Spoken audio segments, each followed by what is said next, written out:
Hello दोस्तों, जय हिंद, जय भारत। आज हम राजस्थान के इतिहास की चर्चा को आगे बढ़ाते हुए हम एक क्या कर रहे हैं, क्विक रिवीजन कर रहे हैं।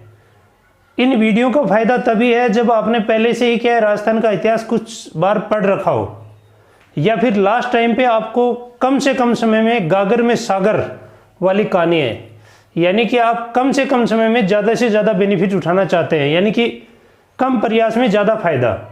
तो इन क्लासों से आपको क्या मिलेगा, फायदा मिलेगा। तो आज हम चर्चा को आगे बढ़ाते हुए राठौड़ वंश के बारे में बात करेंगे कि राठौड़ कहाँ से आए हैं, कौन है, उसके बाद में इनके राजस्थान के इतिहास में किस किस शासक के काल में क्या क्या रोल रहा है, वो सब इसका अध्ययन हम करेंगे।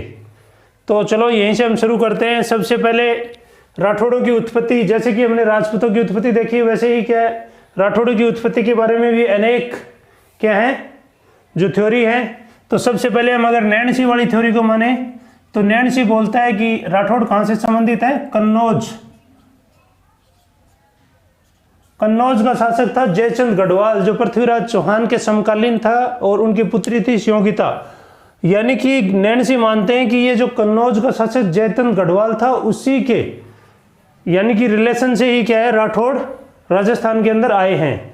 और जो राठौड़ों का जो आदि पुरुष है राजस्थान के अंदर, उसको बोलते हैं रावसिया। रावसिया को किससे जोड़ते हैं, वो कन्नौज के जयचंद गढ़वाल से जोड़ते हैं। इस तरीके से आप समझो। उसके बाद में दूसरी एक थ्योरी है राष्ट्रकूट की, जिसको लगभग सभी मानते हैं। राष्ट्रकूट क्या था, जब त्रिपक्षीय संघर्ष चलता था, यानी कि हिंदुस्तान के अंदर त्रिपक्षीय संघर्ष, ये लगभग 7वीं शताब्दी का है। 7वीं शताब्दी में पाल, प्रतिहार और राष्ट्रकूट, ये वो राष्ट्रकूट है जो साउथ इंडिया के अंदर जो शासक जो शासन करते थे वो क्या थे, राष्ट्रकूट थे। प्रतिहार अपने वाले इलाके में थे, और पौल कहाँ पे थे, आज वेस्ट बंगाल, उड़ीसा और बिहार वाला इलाका अगर आप जोड़ोगे तो ये इन तीनों के बीच में एक सेंट्रल पावर के लिए या सेंट्रल केंद्र के लिए क्या है संघर्ष चलता था, उसी को बोलते हैं त्रिपक्षीय संघर्ष। ये जब हम भारत का इतिहास पढ़ते हैं तो उसके अंदर क्या होता है, काफी इंपॉर्टेंट क्या होता है, ईरा के अंदर ये क्या करते हैं, आता है। तो अभी हम इसको छोड़ देते हैं। हमारे को ये समझना है कि राष्ट्रकूट कहां से कौन जोड़ा। राष्ट्रकूट से राठौड़ों को लगभग क्या करते हैं, राजस्थान के सभी विद्वान और जो विदेशी हैं वो भी क्या करते हैं, इनसे जोड़ते हैं। तो थोड़ा सा और क्लास को आगे बढ़ाते हैं। अभी हम चर्चा करेंगे जैसे कि उत्पत्ति से संबंधित कुछ सिद्धांत हो गए। एक क्या है इनका, सूर्यवंशी, यानी राठौड़ों को क्या बोलते हैं, सूर्यवंशी बोलते हैं। बोलने वाले कौन है, कर्नल टोड भी इसकी क्या करते हैं, मान्यता प्राप्त करते हैं। इनकी जो वंशावली है, जैसे हमारे जो भाई बाट होते हैं वो क्या करते हैं, हमारी वंशावली आगे से आगे, यानी कि हमारी जो एंड, यानी कि हम स्टार्टिंग कहां से हुए, हमारा आदि पुरुष कौन है, वहां से क्या करते हैं इतिहास को शुरू करते हैं। जैसे जाटों का इतिहास लेते तो भगवान शिव की जटाओं से जोड़ते हैं। इसी तरीके से क्या है राठौड़ों का जो इतिहास है वो सूर्यवंशी से जोड़ा जाता है, सूर्यवंशी, ऐसा आप समझ सकते हो। तो अभी उत्पत्ति से संबंधित आपको तो या तो नैणसी वाला जो कहानी है कन्नौज का जयचंद गढ़वाल वाला, और राष्ट्रकूट वाला, ये दो ही क्या है एग्जाम में थोड़े बहुत कम चांस पूछे जाने के हैं। ओके, अभी हम थोड़ा सा आगे बढ़े तो इनके जो आदि पुरुष का मैंने पहले ही चर्चा किया, रावसिया। इनके आदि पुरुष का नाम क्या है, रावसिया। तो जो रावसिया है उनको जोड़ दिया किससे, कन्नौज के गढ़वालों से जोड़ दिया। और ये जब राजस्थान के अंदर आते तो पाली वाले इलाके में क्या करते हैं, राठौड़ों का एक छोटा सा ठिकाना टाइप में क्या करते हैं, स्थापित करते हैं। बस रावसिया का क्या है, शॉर्टकट में यही रोल याद रखो कि पाली को क्या करते हैं, राठौड़ों की क्या करते हैं, एक तरह से राजधानी बनाते हैं या स्थापित करते हैं। उसके बाद में आते हैं इनके आगे वाली जो जनरेशन है उसमें आते हैं सबसे इंपॉर्टेंट चुंडा जो है वो क्या है, मंडोर। एक तो चुंडा का क्या है, मंडोर पे राठौड़ों की जो नीम है वो डालते कौन है, चुंडा डालते हैं। और चुंडा से संबंधित एक और है चांद कौर वाला, चांद कंवर क्या थी, इनकी रानी थी, और इसी के नाम से क्या है जोधपुर के अंदर चांद बावड़ी जोधपुर, यानी प्रश्न ये पूछा जाता है चांद बावड़ी कहाँ है, तो आपको क्या करना है, ये ध्यान रखना चाहिए चांद बावड़ी कहाँ पे, जोधपुर के अंदर है। किससे रिलेटेड है, चांद का, और चांद का किससे रिलेटेड है, चुंडा। ऐसे करके आपके क्या रखना है, याद रखना है। और बावड़ियों से संबंधित क्वेश्चन कई टाइप के आते हैं, वो जैसे जैसे हम आगे बढ़ रहे हैं वैसे वैसे सब क्या करेंगे, हम कवर करते जाएंगे। ऐसा आप समझ सकते हो। यानी कि जैसे क्लास आगे बढ़ेगी तो आप देखोगे कि राजस्थान के अध्ययन को मैं क्या करूंगा, लास्ट टाइम पे बिल्कुल क्या कर दूंगा, कंक्लूड करके आपको क्या कर दूंगा, उसका निष्कर्ष बता दूंगा। क्योंकि इस सब्जेक्ट को काफ़ी दिनों से मैंने भी छोड़ रखा है, तो थोड़ा सा क्या होगा, एक बार लय में आने में क्या लगेगा, टाइम लगेगा। नेक्स्ट उसके बाद में क्या है, राव रणमल। थोड़ा सा रणमल के बारे में देख लें। रणमल कौन है, मैंने कल के जो मेवाड़ का इतिहास जब पढ़ा था तब भी इनकी चर्चा आई थी। इनकी बहन थी हंसाबाई।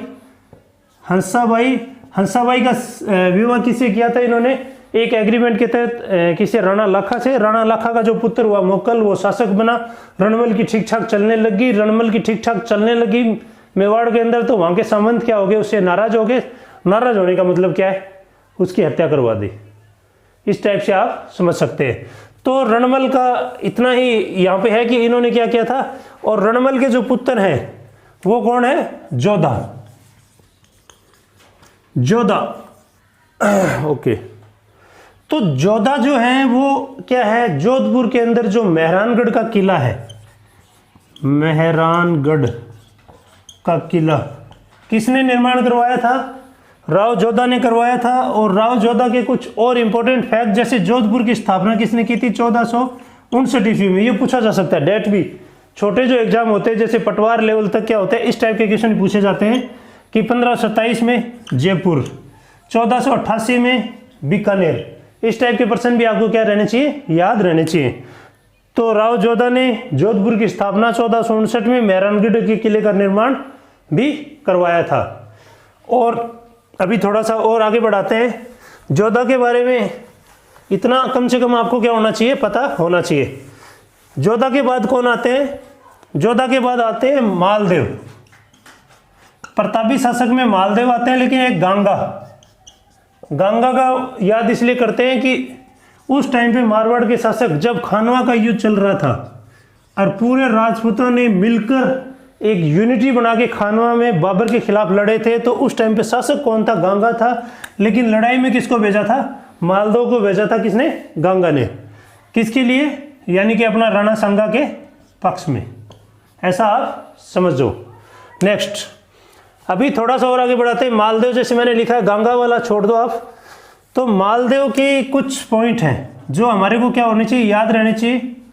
मालदेव का एक तो गिरी सुमेल वाला युद्ध, गिरी सुमेल का युद्ध किससे हुआ था, शेरशाह सूरी से हुआ था। उसमें जेता और कुंपा का क्या रहा था, कुंपा का क्या रहा था, बड़ा रोल रहा था। ये आपको भी पता होगा। शेरशाह सूरी यानी कि क्या करता है, जेता और कुंपा पे मालदेव क्या करता है, भरोसा नहीं करता है। लेकिन ये क्या करते हैं, बड़े ही एक मारवाड़ को भक्ति, यानी कि मारवाड़ के भगत होकर क्या करते हैं, लड़ाई लड़ते हैं और लास्ट दम तक क्या करते हैं, शेरशाह से संघर्ष करते हैं। और इसी बात पे शेरशाह क्या बोलता है, शेरशाह बोलता है मुट्ठी भर बाजरे के लिए हिंदुस्तान की बादशाह खो देता। कौन सी लड़ाई में, 1544 में। कौन सी लड़ाई, गिरी और सुमेल के युद्ध में। यानी कि इनकी जो लड़ाई के अंदर लड़ने की जो बहादुरी है, मैंने जैसे आपको बताए थे ना, राजस्थान के इतिहास में दो दो व्यक्तियों की ग्रुप हैं, जैसे कि अल्लाह उद्दल, जयमल फत्ता, गोरा बादल, जेता कुंपा। ये क्या करने चाहिए आपको, हमेशा आपके मन में याद रहने चाहिए, क्योंकि ये इनका रोल क्या है, शासक से भी बड़ा है। जब शासक के पैर उखड़ते हैं उसके बाद भी इन्होंने क्या किया, हमेशा लड़ाई लड़ी है। तो ये मैं आपको बता रहा था, शेरशाह के खिलाफ जो लड़ाई हुई है उसमें गिरी और सुमेल के युद्ध में हारता कौन है, मालदेव हारता है। ठीक है, तो नेक्स्ट और थोड़ा मालदेव से अगर हम आगे बढ़े, मालदेव की एक और कहानी है रूठी रानी वाली। रूठी रानी कौन थी, मालदेव की घरवाली थी, उसका नाम क्या था, उमा दे। कहाँ की, जैसलमेर का जो शासक था लूणकरण, ये वाला लूणकरण की क्या थी, घरवाली थी उमा दे, सॉरी इनकी पुत्री थी। और घरवाली किसकी थी, मालदेव की। मालदेव की घरवाली ये हमेशा क्या रहती थी, मालदेव से नाराज रहती थी और अजमेर में रहती थी। ये क्यों रहती थी नाराज? क्योंकि मालदेव को इसके उमादे के घर वालों ने मालदेव को बनाने का एक प्लान बनाया था गुप्त, वो क्या हो गया था, सबके सामने आ गया था। इसी मैटर को लेके इनके आपस में क्या रही, पूरी जीवन भर क्या रही, अनबन रही, इस टाइप से समझे। नेक्स्ट, तो इसके बाद हम मालदेव के बाद किसको लेंगे, रावचंद्र सेन। रावचंद्र सेन, रावचंद्र सेन मालदेव के तीसरे पुत्र थे, यानी कि इनसे बड़े थे। एक तो मोटा राजा उदय सिंह जो नाम आता है ना इतिहास में, जो अभी मैं आपको बताऊंगा 1570 के अंदर जो अकबर का जो नागौर दरबार लगा था उसमें भी क्या होता है, वो हाजिर होता है। तो ये जो मैं बता रहा हूँ, रावचंद्र सेन, राम और उदय सिंह, ये तीनों भाई थे। और रावचंद्र सेन छोटा था, लेकिन मालदेव क्या होता है, उनकी योग्यता के हिसाब से क्या बनाता है, मारवाड़ का शासक बना देता है। लेकिन अकबर की सहायता से फिर कौन बन जाता है, उदय सिंह बन जाता है। तो रावचंद्र सेन क्या होता है, नागौर दरबार के अंदर जाता है, नागौर दरबार में जाता है, किसके, मारवाड़ का शासक मिलने की उसको भी क्या होती है, कुछ एक ऐसे लगता है कि मिल सकता है, चांस है कुछ, तो उसकी वजह से जाता है। लेकिन वहां पे क्या होता है, उसका सही से सम्मान भी नहीं होता और शासन भी नहीं मिलता। तो वो क्या करता है, हमेशा अपने आजीवन की से अकबर से संघर्ष करता है, यानी कि अकबर की सेना उसके आजीवन क्या होती है, पीछे लगी रहती है। वो भद्राजुन जाता है, भद्राजुन में जाके कुछ संघर्ष करता है। उसके बाद में वो बांसवाड़ा वाले इलाके में जंगलों में क्या करता है, अपने जीवन भर क्या करता है, भटकता रहता है। इसको क्या बोलते हैं, मारवाड़ का प्रताप भी बोलते हैं, मारवाड़ का महाराणा प्रताप या प्रताप। मारवाड़ का प्रताप इसीलिए बोलते हैं कि इन्होंने कभी भी क्या किया, अकबर की अधीनता स्वीकार नहीं की और प्रताप की तरह ही संघर्ष किया है। लेकिन प्रताप से हम इसका कंपेयर नहीं कर सकते। क्यों? क्योंकि इन्होंने अपने टाइम पे, रावचंद्र सेन ने अपने जो अंत समय में क्या किया है, वहाँ पे जो साहूकार थे उनकी लूटपाट भी की है। यानी उन्होंने क्या किया, कुछ गलत काम जनता के साथ, जनता का शोषण भी किया था। इसलिए मैं इसको क्या कर सकता हूँ, महाराणा प्रताप और रावचंद्र सेन को इक्वल नहीं रखता हूँ। लेकिन मारवाड़ के इतिहास में इसको प्रताप की संज्ञा दी गई है, यह आपको पता होना चाहिए। नेक्स्ट, थोड़ा सा और आगे बढ़ाता हूँ आपको। थोड़ा सा अगर हम रावचंद्र सेन से आगे निकलते तो मोटा राजा उदय सिंह, मोटा राजा उदय सिंह, एक मिनट थोड़ा होल्ड करना पड़ेगा आपको।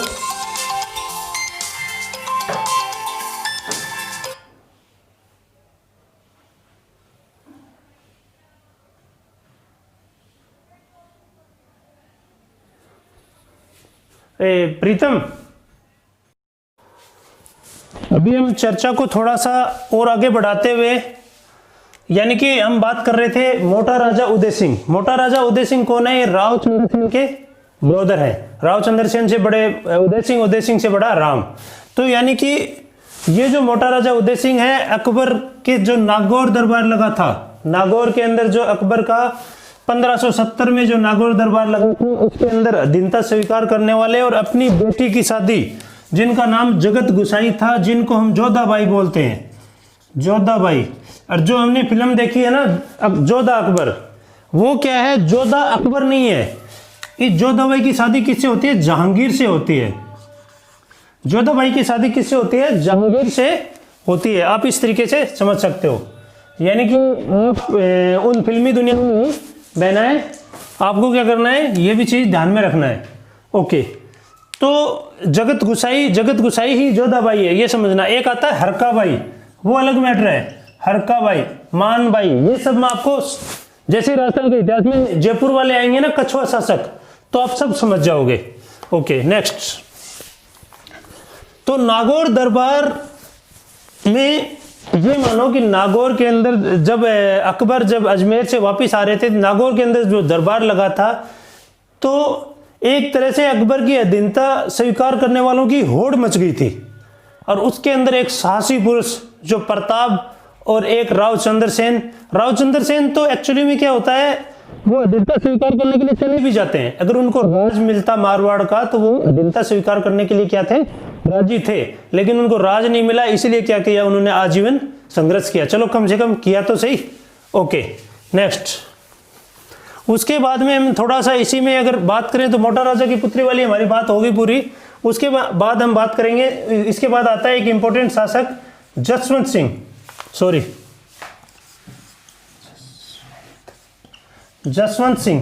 जसवंत सिंह ये गज सिंह के पुत्र थे। गज सिंह की जब मौत होती है उसके बाद में शासक कौन बनते? जसवंत सिंह बनते। जसवंत सिंह क्या था, ये आप मान सकते हो जैसे मान सिंह जिस टाइप से जिस तरह से सेवा की थी अकबर की, उस तरीके से ही जो शाहजहां कालीन और जहांगीर कालीन जो शासन था उसके अंदर जसवंत सिंह ने भी क्या किया, काफ़ी समय किसकी तरफ लड़ाई लड़ी?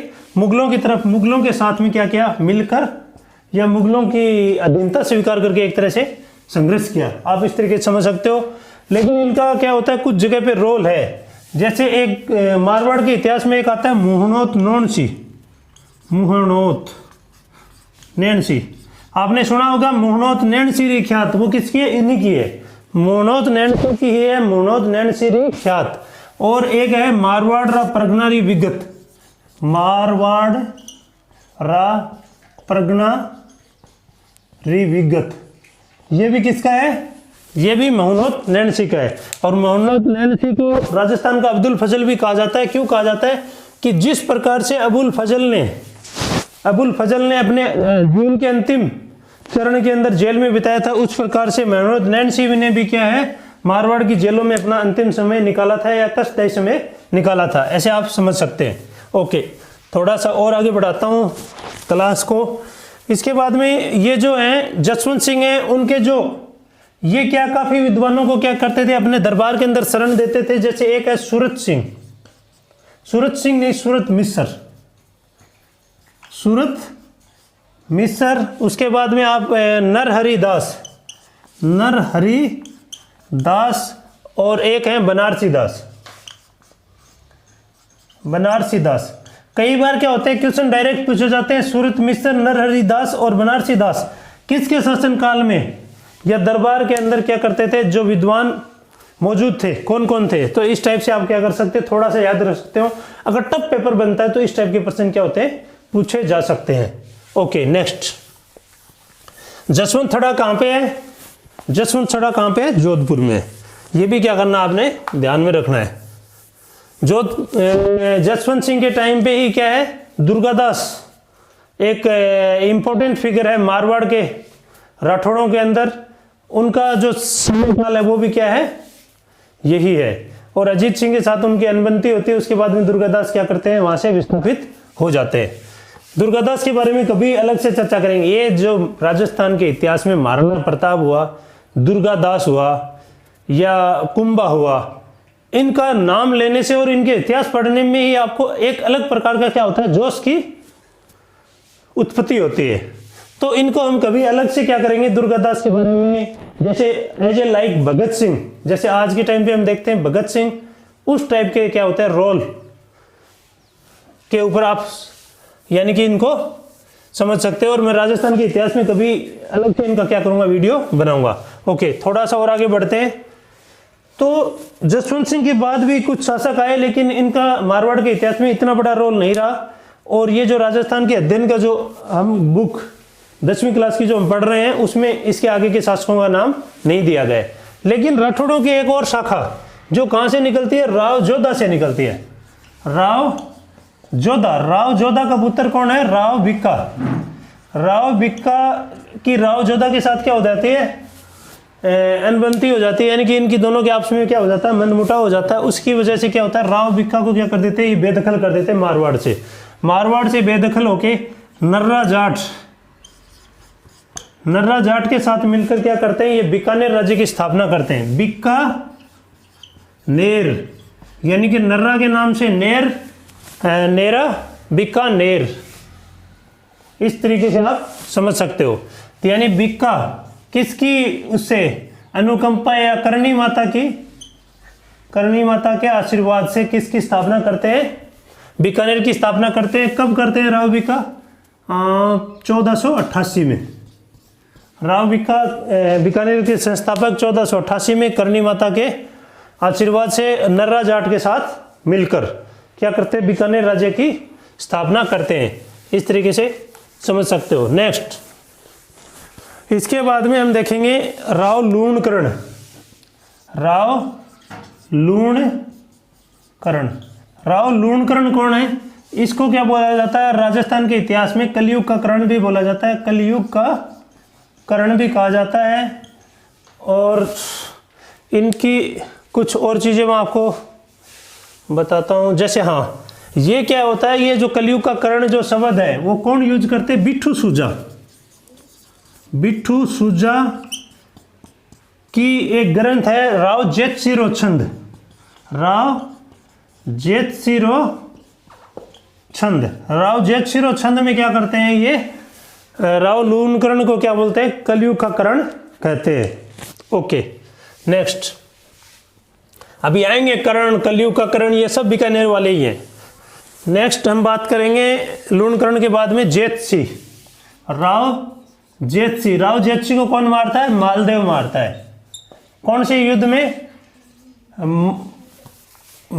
मोहेबा, पाहेबा, पाहेबा और साहेबा, साहेबा, पाहेबा और साहिबा का जो युद्ध होता है कितने में? 1441 में, नहीं सॉरी 1541 वाला काल आ गया। तो 1541 में क्या करते हैं? ये लड़ाई होती है मालदेव और राव जेतसी की, और राव जेतसी को क्या करते थे?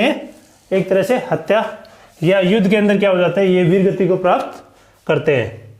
ओके, मालदेव का फिर नाम आया। मालदेव मैं आपको बता चुका हूं ना पहले। ओके, यानी कि आप ऐसे इनको ऐसे समझ सकते हैं कि एक समकालीन की चैन बन जाती है। जैसे मालदेव किससे लड़ रहा है? राव जेतसी से लड़ रहा है, इसका मतलब उसका समकालीन है। उसके बाद में मालदेव कहाँ जाता है? राणा सांगा के पास लड़ाई में मदद के लिए जाता है। किसमें? खानवा के युद्ध में। तो आपके पास एक राजस्थान के अध्ययन को यही तरीका है, यानी आपकी क्या बन जाए? एक चैन बन जाए, यानी कि हर चीज आपकी चैन में जुड़ जाए। जैसे दुर्गादास आता है तो आपको अजीत सिंह और जसवंत सिंह वाला काल, महाराणा प्रताप आता है तो अकबर, मान सिंह वाला काल, यानी मान सिंह की बुआ का नाम क्या था? या मान सिंह की बुआ भगवंत दास की पुत्री, जिसकी शादी किससे हुई? अकबर से हुई। ओहो,